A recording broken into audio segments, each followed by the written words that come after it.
압사당할 것 같았는데 겨우 빠져나왔다며 경찰에 통제를 요청했던 최초 신고자. 그날 오후 6시 34분이었습니다.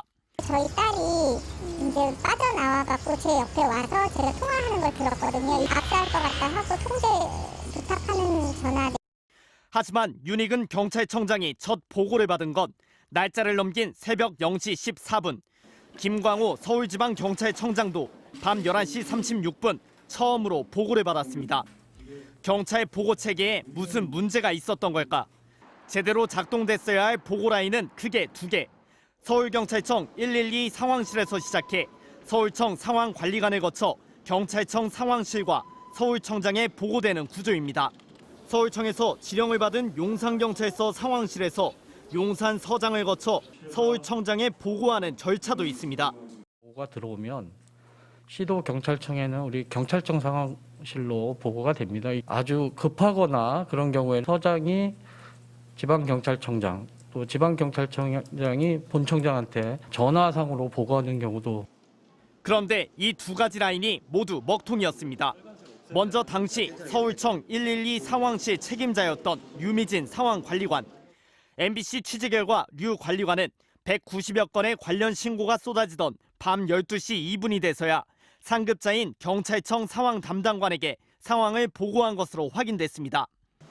매뉴얼상 상황관리관은 근무 도중 상황실을 지켜야 하는데 어떤 이유에선지 자신의 사무실에 머물다 뒤늦게 복귀한 겁니다. 사고 직후 현장에 나갔던 용산 서장 역시 1시간이 훌쩍 지난 11시 34분에야 서울청장에게 처음 전화를 걸었습니다. 심지어 서울청장마저도 경찰청장으로부터 연락을 받기 전까지 먼저 보고하지 않았던 것으로 확인됐습니다. 총체적인 늑장 보고에 핵심 기관장인 경찰청장이 사실상 가장 늦게 상황을 파악하게 된 겁니다. 경찰특별감찰팀은 보고라인의 핵심이었던 류미진 총경과 이임재 용산경찰서장을 대기 발령 조치했습니다. MBC 뉴스 윤수환입니다. 네, 들으신 것처럼 대기 발령 조치가 내려진 서울청 상황관리관 또 용산경찰서장에 대해서 경찰이 수사도 의뢰를 했습니다. 이 두 사람에 대해선 직무유기 혐의가 적용될 것으로 전해졌습니다.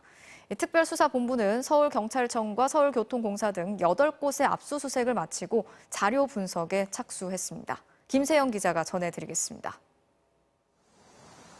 경찰청 특별감찰팀은 대기 발령된 류미진 서울경찰청 상황관리관과 이임재 용산경찰서장에 대해 수사도 의뢰했습니다.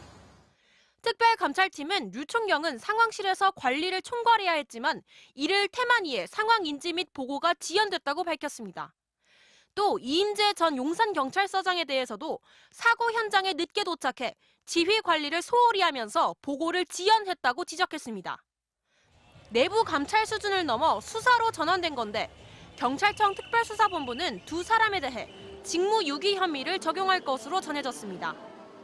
수사와 감찰 대상으로 되어 있기 때문에 제가 지금 말씀드린 것보다 좀 명확하게 밝혀져서 그때 발표하는 게 나을 것 같습니다.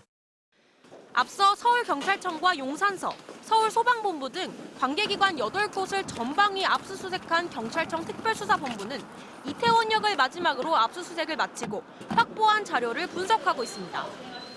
어떤 자료 확보하신가요? 신고 관련 자료 확보하신 건가요? 네, 죄송합니다. 압수수색 영장에는 업무상 과실치사 혐의가 적시된 것으로 파악됐습니다. 경찰을 상대로 한 압수수색에서 특수본은 112 신고 내역 자료와 근무일지 등을 확보해 대응과 보고 모두 부실했던 이유를 살펴보고 있습니다. 특수본은 또 이태원 참사 당시 신고 전화가 걸려온 서울시 산하 다산 콜센터도 압수수색했는데 서울시는 이날 8건의 참사 관련 전화가 걸려왔다고 밝혔습니다. 특수본은 압수물 분석을 마치는 대로 관계자들을 소환해 조사한다는 계획입니다. MBC 뉴스 김세영입니다.